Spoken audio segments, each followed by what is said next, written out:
from North Carolina, Mr. Meadows, for 5 minutes. Thank you, Mr. Chairman. Mr. Dodaro, thank you so much for your work. And as I look out into the audience with a lot of your fellow colleagues, a real thank you to all of you as well. I know this is not your first rodeo, and we do appreciate your work.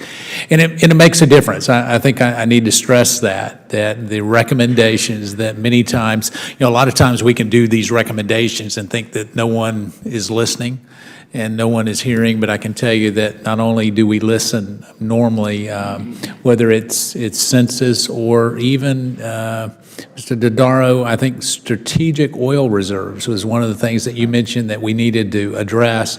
So it got used as a pay-for at least 3 or 4 times after your hearing. I think we only had 25 billion. I think we used it 4 times, $100 billion worth.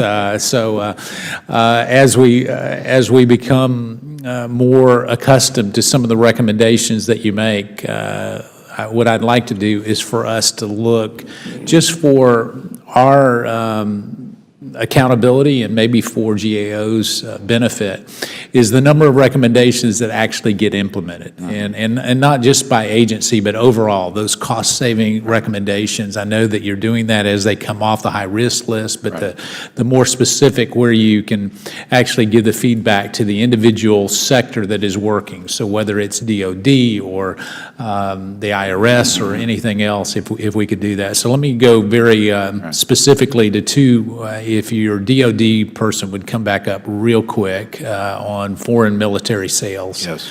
And something that I need to get more clarification on, primarily because I've got somebody coming in to ask me about something today as it would happen. They're not in my district, and so I feel like maybe I can speak out a little bit more clearly. But with regards to foreign military sales and what I would say sole source procurement, where there is one person that ultimately gets the contract, and where they get disqualified because of not having dealt with the bureaucracy of the United States before. Is that a common practice? And if that is a common practice, does that not present a barrier to entry for anyone else wanting to compete for the same type of business?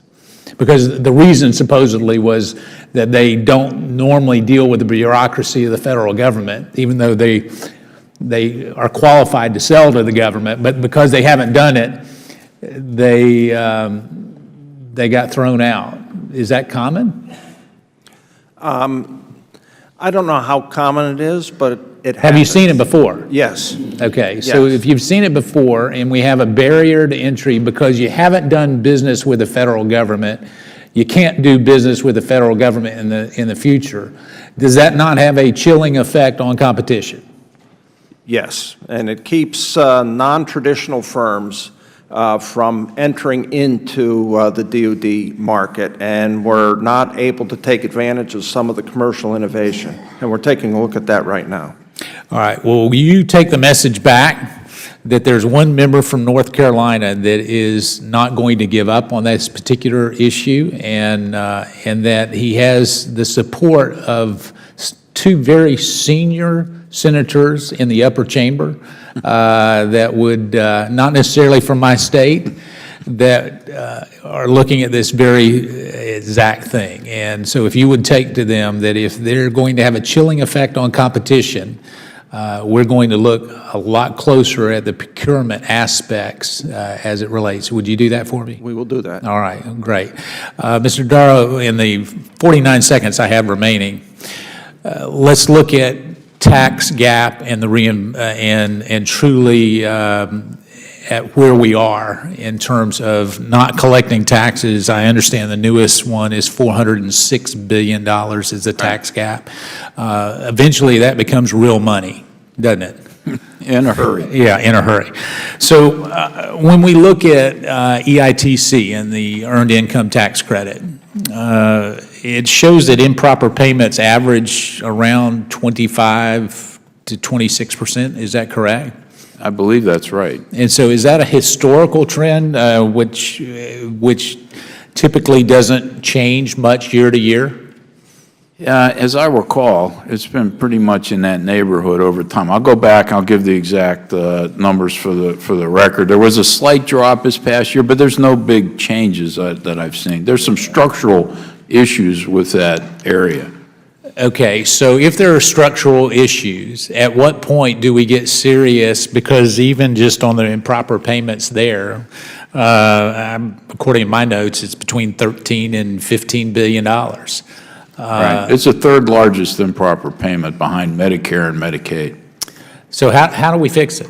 There are a couple things that have to be looked at. One is the statutory basis for the earned income tax credit. It's a very complicated situation, and I So think are you suggesting that members of Congress passed something that was very complicated? in shocked. in this particular case, I might say that it could be simplified. Okay. And it You need causes, to run for office. That was very political, yeah. I'm happy with my current job. As you should be. I've run out of time, so I will give Yeah. you some for the record. I want to Okay. be sensitive to the chair, and if we would, I'll yield back, but I'll follow up and give your tax experts some. We need some as we look at the Affordable Care Act, the repeal, replacement. We're about to make some more complicated decisions that I don't want to make sure, I want to make sure we don't make the same mistake. I'll yield back. Okay.